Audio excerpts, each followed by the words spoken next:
ఉంటే చాలు, ఎవరికి అడ్రస్ చెప్పాల్సిన అవసరం లేదు. దేవాలయం లాగా ఉండే ఒక దేవాలయమే అని చూసుకోవాలి. అమ్మవారి ఫోటోతో స్టార్ట్ అవుతుంది, విగ్రహంతో. లోపలికి వెళ్ళి చూద్దాం ఒకసారి. ఇందాక మనకి పద్మమ్మ గారు ఎక్స్ప్లెయిన్ చేశారు, అంటే 7 అంతరాల బోనం అంటారంట దాన్ని. అంటే ఒక బోనం మీద ఇంకో బోనం, దాదాపు 7 బోనాలు ఒకటే తల మీద ఇలా పెట్టుకొని వాళ్ళు ఇక్కడి నుంచి ఇంటి నుంచి మొదలు అమ్మవారి గుడి వరకు ప్రత్యేకంగా నడుస్తారు. సో ఆ బోనం ఎందుకు చేయాల్సి వచ్చిందని వాళ్ళ చిన్న కోడలు ఎక్స్ప్లెయిన్ చేసి చెప్తారు. మనకి చెప్పండి. అంటే నాకు బాబు పుట్టాలని చాలా దేవుళ్ళకు మొక్కినాం అనమాట, ఇక్కడ ఉన్న వాళ్ళందరికీ. అంటే నాకు ఇప్పటివరకు నలుగురు మా ఇంట్లో ఆడపిల్లలు. మేము ఆ దేవుళ్ళను మొక్కుతున్నప్పుడు మాకు ఆ తల్లి లక్ష్మీదేవత లెక్క మంచిగా ఇచ్చింది, దానికి ఏం బాధ లేదు. కానీ ఇంటి ఈ నలుగురు పొత్తులో రాఖీ కట్టడానికి ఒక తమ్ముడు కావాలని కోరుకున్నారు. వాళ్ళ కోరిక మేరకు ఆ తల్లి మాకు ఒక బాబునిచ్చింది. ఆ బాబు పుడితే నాకు ఖచ్చితంగా విలేజ్లో 7 అంతరాల బోనం ఎత్తుకుంటా అనేసి ఎల్లమ్మ తల్లికి మొక్కిందనమాట. అందుకని 7 అంతరాల బోనం విలేజ్లో చేసిందనమాట అత్తమ్మ. మంచిగా ఆ తల్లి దయ వల్ల మంచిగా 7 అంతరాల బోనం ఆ ఊరిలో మంచిగా వెళ్ళిందనమాట, అక్కడ దాకా చేరుకుంది.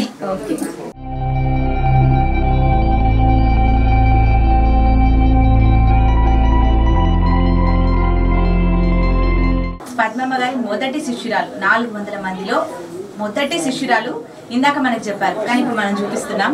చిలకలగూడలో ఉంటారు. అమ్మవారి పేరు, మీ పేరు? జోగి ఆలక్ష్మి.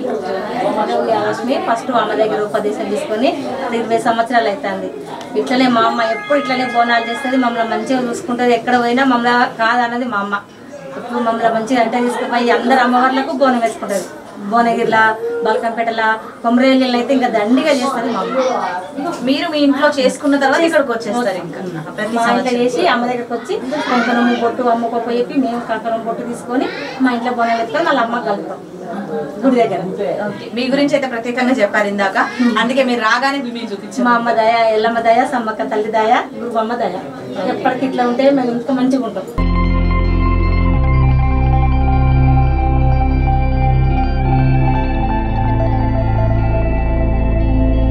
వెళ్ళి ఢిల్లీలో కూడా బోనం చేసేసి వచ్చింది మమ్మీ.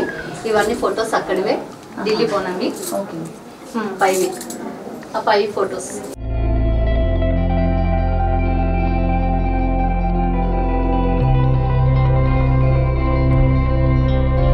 చిలకలగూడెం పద్మ అనేటువంటి ఒక మేడం గారు ఆనాడు ఇవాళ సమ్మక్క మేడారంలో లగ్నం చేసినోడు లేడు. సమ్మక్కకు పౌడిగిద్దరాజు ఆ సమ్మక్క ఒక భక్తురాలు ఏం చేసింది అంటే, మా ఒగ్గు కళాకారులు అన్న నువ్వు ఖచ్చితంగా మాత్రం మనం సమ్మక్క లగ్గం చేయాలని చెప్పి ఆమె ఎంతో కొంత ఖర్చు పెట్టుకొని ఆ భగవంతు అమ్మవారు భక్తి విశ్వంలో 2 మాట పెద్దగా పటం కొట్టించి, పంచవర్ణాల పటం కొట్టించి, సొంత ఖర్చులతోటి పంచవర్ణాల పటం కొట్టించి ఆమెకు అక్కడ ఏ చేయాలో చేసి భక్తురాలు పటం కొట్టించి అంత మంచిగా కళ్యాణం చేయించిన భక్తురాలు చిలకలగూడ పద్మమ్మ. అయితే అట్లా రెండోసారి చేసినాం. రెండోసారి చేసినాం. చల్లగా వాళ్ళు మేము మళ్ళీ చల్లగా అయితే వచ్చే సంవత్సరం కూడా మళ్ళీ ఇంకా పెద్దదిగా చేద్దామని కూడా మేము అనుకుంటున్నాం. సో అందుకే అక్కడ అందరు కలిసి చేస్తారని చెప్పి ప్రతిసారి ఇక్కడ 35 ఏళ్ల నుంచి పాలకుర్తి నుంచి ఇక్కడికి వస్తున్నారు. నిజంగా మీకు హ్యాండ్సప్ చెప్పాలి అసలు.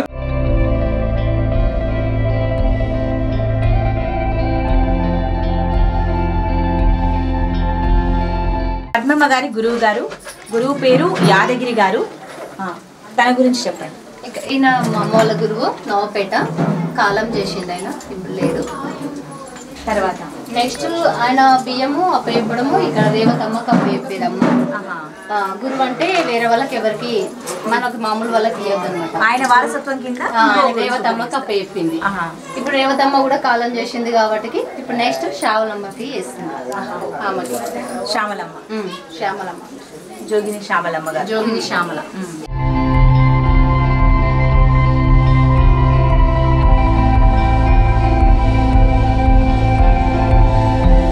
ఆ బిడ్డకి ఇచ్చిన తర్వాత వాళ్ళంతా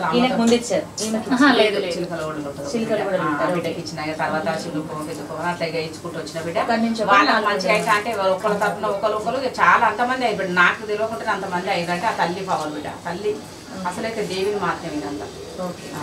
ఇక వరంగల్ నుంచి వచ్చింది ఆ శిశుడు. ఓకే.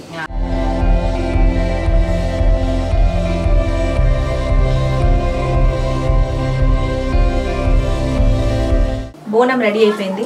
సో బోనం ఎత్తుకునే ముందు ఒక చిన్న వివరణ. ఒక ఇల్లు అంటే అందరికీ దేవాలయం అంటే మనం గుడికి వెళ్ళాలి, గుడిలో చేసుకోవాలి అని అనుకుంటాం. కానీ ఇంట్లోనే ప్రత్యేకంగా గుడి కట్టేసి అమ్మవారికి ఎంత చక్కగా అలంకరించి నిత్య అలంకరణ అని చెప్పుకోవాలి. ఇటు చూస్తే అమ్మవార్లు, అటు చూస్తే మల్లన్న స్వామి, ఎదురుగా పోతరాజు. అసలు చూడ్డానికి 2 కళ్ళు సరిపోవు అన్నంత అందంగా అలంకరించారు. ప్రతిరోజు ఇలానే ఉంటుందని చెప్పి చుట్టుపక్కల వాళ్ళు చెప్తూ ఉంటారు. ప్రతిరోజు పూజ చేస్తారా, ప్రతిరోజు నైవేద్యం, వాన కొట్టని ఎండ కొట్టని. ఎల్లమ్మ తల్లి నాకు ఇక సమ్మవత, ఇక సమ్మవ సారవ, అక్కడ పోషవ తల్లి. ఇంకొక నిమిషం, పోషవ తల్లి, పోతరాజు. ఇక ఇక్కడ దుర్గవ్వ ఫోటోరా, అన్ని ఫోటోలు ఇట్లా పెట్టుకున్నా. ఇక్కడ మాత్రం మల్లన్న దేవుడు చూస్తే చాలు, అంటే ఇలా ఒక రూమ్ చూస్తేనే ఒక పెద్ద దేవాలయం చూసినట్టు. ఆ దేవాలయంలో ఇన్ని కొలువై ఉన్నాయంటే 1 కాదు 2 కాదు. ఆ తండ్రి శంకరుడు ఫోటో, నరసింహస్వామి ఫోటో, వెంకటేశ్వర స్వామి ఫోటో, ఇక మిగతా దేవతలు ఇక్కడ. ఇట్లా ప్రతిరోజు పూజ చేసుకుంటా బిడ్డ. ఆ తల్లి కలిగించినంత వరకు నేను చేసుకుంటారా. ఆ భక్తితోటి ఏదో భగవంతుడు నాకు కలిగించిన కాడికి తప్పకుండా అయితే ప్రతిరోజు పూజ చేసుకుని కలిగిన కాడికి నైవేద్యాలు ఎక్కించుకుంటా.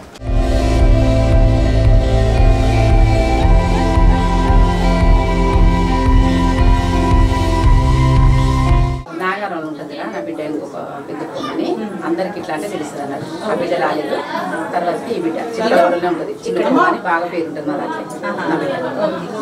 మీరమ్మ మా గురువమ్మ ఎప్పటికి మేము 20 సంవత్సరాల నుంచి వెళ్ళి చేస్తాం బోనాలు.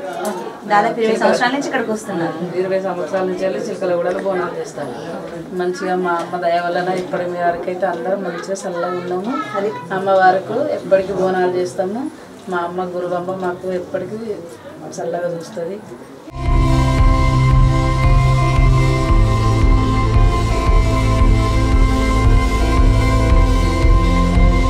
ఎక్కడైనా గుళ్ళకి వెళ్ళినప్పుడు ఓ చెట్టుకో పుట్టకో మనం చూస్తూ ఉంటాం ముడుపులు కట్టే ఆచారాన్ని. మనకు ఒక ముడుపు కట్టుకుంటే ఆ కోరిక తీరుతుందని చెప్పేసి మనం అనుకుంటూ ఉంటాం. కానీ ఇక్కడ నిజంగా దేవాలయం అని ఎందుకు అన్నిసార్లు నేను సంబోధించాల్సి వచ్చిందంటే, ఇక్కడ గోడకు మొత్తం ముడుపులు కట్టేసి ఉంటాయి. అంటే వచ్చిన భక్తులందరూ ఇక్కడ ముడుపు కట్టి ఆ కోరిక తీరితే నేను మళ్ళీ వచ్చి ముడుపు కట్టుకుంటానమ్మా, మొక్కు తీర్చుకుంటానమ్మా అని చెప్తూ ఉంటానంట. సో ఇక్కడికి వీళ్ళ భక్తులు ఎవరు వస్తారు, ఎలా ముడుపు కడతారని వాళ్ళ పెద్ద కోడలు మనకి ఎక్స్ప్లెయిన్ చేస్తారు. మీ పేరండి? నమస్కారం, అందరికీ బోనాల పండుగ శుభాకాంక్షలు. ముడుపులు పిల్లలు కాని వాళ్ళు కడతారని ఇక్కడికి వచ్చే భక్తులు చాలా మంది ఎక్కడి నుంచో దూరం నుంచి వస్తారు. పిల్లలు కాని వాళ్ళకి కొంచెం చేసి వాళ్ళకి పిల్లలు అయితే చెట్టు పోస్తుంది. చాలా మందికి కూడా అయ్యింది. ఇప్పటికీ చాలా దూరం నుంచి కూడా చాలా మంది వచ్చినారు. చాలా మందికి పిల్లలు అయ్యారు. పిల్లలు అయిన తర్వాత ఆ ముడుపు తీసి మళ్ళీ అమ్మవారికి బియ్యం పోసి అమ్మవారికి ఏమన్నా వాళ్ళ మనసులో ఏమైనా మొక్కుని సమర్పించుకొని వాళ్ళు మొక్కుకొని. అంటే ఈ రోజు వచ్చి కట్టాలి, మంగళవారం శుక్రవారం అని ఉంటుందా, లేదంటే ఏ రోజైనా అంటే ఫ్రైడే కడతారు. ఎవ్రీ ఫ్రైడే అంటే ఫ్రైడే వచ్చి అమ్మ పీట కూర్చుంటుంది. ఎవ్రీ ఫ్రైడే వచ్చి అడిపించుకొని కడతారు, ముడుపులు కడతారు. చాలా మందికి పిల్లలు అయిన వాళ్ళు మళ్ళీ ముడుపులు తీసి ఇక్కడ కొబ్బరికాయ కొట్టి బియ్యం సమర్పించుకొని అమ్మవారికి ఏమైనా మొక్కులు మొక్కుతుంటే అవి సమర్పించి కడతారు.